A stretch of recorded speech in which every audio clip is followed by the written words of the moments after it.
নমস্কার বন্ধুরা, আজকে আমরা কথা বলবো একজন মুসলমান মেয়ে হিন্দু হয়ে যাওয়ার বিষয়ে। তবে আজকের ভিডিওটা একদম আলাদা এবং অদ্ভুত বলতে পারেন, কেননা আজকে প্রথমবার হয়তো আমি এই ভিডিওটা বানাচ্ছি তোমাদের জন্য।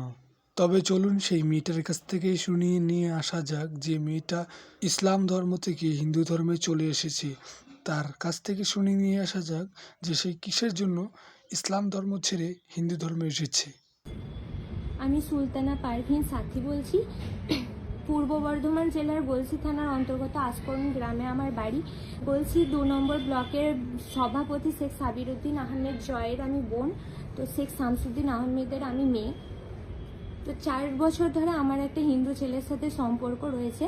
তো সম্পর্ক শুরু হওয়ার পরেই আমার বাড়িতে আমার মা জানতে পারে যে আমার হিন্দু ছেলের সাথে সম্পর্ক রয়েছে। আর সেই ছেলেটা হচ্ছে প্রীতম নন্দী, বাড়ি কুরমুন গ্রামে। তো তারপরে আমার মা অনেক বকাঝকা করে বাড়িতে যে ছেড়ে দেওয়ার জন্য। তো তারপরে এরকম বারবার এরকম হতে থাকে যে ঝামেলা জিনিসটা। তো 2023-এ ডিসেম্বর মাসে আবার একটা বড় রকম ঝামেলা হয়, যেটাকে ছাড়তেই হবে। তখন আমার মা আমাকে বিশালই আমাকে এ করে যে ব্ল্যাকমেল করতে থাকে যে তোকে ছাড়তেই হবে, নয়তো তোকে আমি মরবো। তো সেই সময়ে আমি এসব কথা আমার ভাই কাকার ছেলে শেখ সাহিল, সে আমার সমবয়সী, তো সে আমার বন্ধুর মতো, তো তাকে আমি সব কথা শেয়ার করি। আর এমনকি সে প্রীতমের ক্লাসমেট, একসাথেই পড়ে, সে তার বন্ধু। তো আমি তাকে সব কথা শেয়ার করি। তখন আমি বলেছিলাম আমি এবার কি করব। তো তখন সে বলে যে তুই কিছু করতে হবে না, যেমন চলছে চলুক, আমি তোর পাশে আছি, তোকে আমি সাপোর্ট করব। কিন্তু এত কথা বলেও সে আমার দাদাকে শেখ সাবিরুদ্দিন আহমেদকে সব কিছু বলে দেয়। তখন আমার দাদা খুবই রাগারাগি করে আমার ওপর আবার বকাঝকা করে যে তোকে ছাড়তে হবে। তখন আমার তখন আমি বলেছিলাম যে আমি পারবো না। তো তখন আমার দাদা বলেছিল যে তোকে যেভাবেই হোক ছাড়তে হবে, নয়তো আমি ছেলেটার অবস্থা আমি খারাপ করব। তো তখন আমি বলেছিলাম, তখন আমি এই সব কথা ওকে প্রীতমকে সব কথা আমি জানিয়েছিলাম যে তোকে আমাকে ছাড়তে হবে, এসব কথা আমি সব জানাই। তখন এসব কথা শুনে, ও ছাড়ার এই কথাটা শুনে, ও ডিসেম্বর মাসে, ওই 2023-এ ডিসেম্বর মাসে এই 31 তারিখে রাত্রিবেলাতে সুসাইড করার চেষ্টা করে। তো তারপরে ওকে হসপিটালে ভর্তি করা হয়, আইসিইউতে। তো আর আমি তখন ক্লাস 12-এ ওই হোস্টেলে পড়তাম। তো 2024-এ 3 জানুয়ারি আমার হোস্টেল যাওয়ার ডেট ছিল। তো সেই সময়ে ও জানে যেহেতু যে আমার 3 তারিখে যাওয়ার ডেট, তো উপরওয়ালার বেলায় ও ঠিকভাবে ফিরে এসেছে, তো সুস্থভাবে। তো তখন অ্যাডমিট ছিল, তো রাত্রেবেলাতে ও বাড়ি এসেছে, ডিসচার্জ করে কোনো রকমে হসপিটাল থেকে বাড়ি এসেছে। তো আমার সাথে তারপরে দেখা করে, তারপরে আবার হোস্টেলে চলে যায়। তারপরে সব কিছু ঠিকঠাকভাবেই চলছিল। তারপর ওর সাথে দেখা করার পরে আমি আমার বাড়িতে জানাই যে এই সুসাইডের কথাটা, যে সুসাইড করতে গিয়েছিল। তো তখন আমার বাড়ির লোক বলে যে ও মরে যাক, চলে যাক, তুই তবুও ফিরে দেখবি না, তোর কি এসে যায়, এরকম বলেছিল। তখন আমি আর কিছু বলি না, তো তারপরে চুপ করে যাই। তারপর আবার যেমন চলতে থাকে। তারপরে এই 3-4 মাস আগে আবার ঝামেলা হয় খুব বড় রকমভাবেই, ওকে ছাড়তেই হবে। তো সেই সময়ে এসব কথা আবারও বলে যে দাদা তখন আবার বলে যে ওর বাড়িকে শেষ করে দেবো, ওকে শেষ করে দেবো, এরকম ব্ল্যাকমেল আমাকে করতে থাকে। তো তখন এসব কথা শুনে ওর অ্যাক্সিডেন্ট হয়, খুব বড় রকমভাবে অ্যাক্সিডেন্ট, সুসাইড করতে চায়।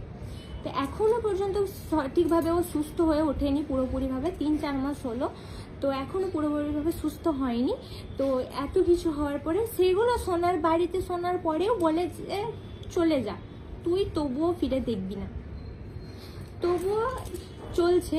তো এই রিসেন্ট এই 1 মাস আগে আবার যখন ঝামেলা হলো বড় রকমভাবে, মা আমাকে খুব বড় রকমভাবে আমাকে ব্ল্যাকমেল করছে যে তুই যদি আর কোনো দিন ওর সাথে কন্ট্যাক্ট রাখার চেষ্টা করিস, আমি এক্ষুনি সুসাইড করবো। তখন আমাকে ডাইরেক্ট বললো যে দাদা মা দুজনেই বলেছিল পুরোপুরিভাবে যে বিয়ে দিয়ে দেবো আর পড়াশোনা কিচ্ছু করাবো না। তো তারপরে এমনকি আমাকে দরকারও বাইরে যেতে দিচ্ছিল না, আর ফোনে কন্ট্যাক্টও ওর সাথে বন্ধই, আমাকে ফোনও সেরকমভাবে দিত না, তো আমার যোগাযোগ ওর সাথে করতে দিত না। তো তারপরে আমাকে যখন খুব বড় রকম দাদা আমাকে বলে যে ওর ফ্যামিলিকে শেষ করে দেবো, ওকে আমি শেষ করে দেবো, তখন আমি এসব অত্যাচার আর সহ্য করতে না পেরে আমি ডাইরেক্ট কোনো রকমভাবে সুযোগ পেয়ে আমি ওকে কল করি, প্রীতমকে কল করে বলি সব রকম ঘটনা, যে অনেক রকম ঝামেলা হয়েছে বাড়িতে, তো আমাকে যেভাবেই হোক আমাকে এখনই নিয়ে চলো, আমি আর পারছি না, আমি এখনই বিয়ে করে তোমার সাথে থাকতে চাই, আমি আর এই বাড়িতে থাকতে চাই না। ও তখন বলেছিল যে আমার এখনো বয়স হয়নি বিয়ের, আমি কিভাবে যেতে পারি। তখন আমি বলেছিলাম যে আমি আর পারছি না, বয়স হতে দেরি আছে, ওর আমার সেম এজ, কিন্তু আমার 18 পেরিয়ে গেছে, আমার এখন 19 বছর বয়স। তো আমি বলেছিলাম যে যাই হয়ে যাক তুমি এখনই আমার সাথে চলো, আমি আর পারছি না, আমি এখনই যেতে চাই। কিছুক্ষণের মধ্যেই যেন এই সব রকম ডিসিশন নেওয়া হয় যে আমরা চলে যাব। তো সেটা 19 তারিখে, অক্টোবর মাসে 19 তারিখে শনিবার দিন বিকেলে ঠিক হয় যে চলে যাব। ওর বাড়ির লোককে জানাইনি, আমিও কিছু বলিনি, আমি বিকেলবেলায় মাকে বললাম যে আমি ফ্রেন্ডের বাড়ি যাব, আমার ভাল লাগছে না। তো সেই সুযোগে আমি বেরিয়ে গেছি। তারপরে রাত্রে নাগাদ 9টার সময় আমি বাড়িতে ফোন করে জানাই, আমার বাড়িতে ফোন করি যে আমি চলে এসেছি প্রীতমের সাথে, আমি ওর সাথে বিয়ে করেছি, আমি ওর সাথে থাকতে চাই, এটুকু কথা বলেই আমি ফোন কেটে দিই। তারপরে কিছুক্ষণ পরে 10-15 মিনিট পর আবার আমি কল করে জানাই যে আমি ওর সাথেই থাকতে চাই, তো আমি নিজের ইচ্ছায় আমি এখানে বিয়ে করেছি, আমি ওর সাথে নিজের ইচ্ছায় চলে এসেছি, কেউ কিছু জোর জবরদস্তি আমাকে করেনি, তাই কেউ দায়ী নয়, না ও দায়ী না ওর ফ্যামিলি দায়ী। তো ওর ফ্যামিলির ওপর কোনো রকম যেন টর্চার না হয়, কোনো রকম কেস যেন না ওঠে, এটুকু বলেছিলাম। তো তখন আমার ভাই মানে সাহিদ তখন বলে যে তুই কোথায় আছিস সেটা বল। তো তখন ও বলে, আমি তখন না বলতে চেয়েও আমি বলেছিলাম আমি দীঘায় আছি, এটুকু বলে আমি ফোন পুরো অফ, ফোনটা কেটে দিই। তারপরে আমি ওই প্রীতমের দিদি মানে প্রেরণা নন্দীকে আমি ফোনটা করি যে আমি প্রীতমকে বিয়ে করে আমি চলে এসেছি, আমি নিজের ইচ্ছায় এসেছি, তো তোমরা কেউ কন্ট্যাক্ট রাখার চেষ্টা করো না, আমি এখন বাড়ি যাব না, আর আমি এর সাথেই থাকতে চাই, এটুকু বলে আমি ফোন কেটে দিই। টোটালি ফোন কারোর সাথে কন্ট্যাক্ট ছিল না, টোটালি সব কিছু বন্ধ।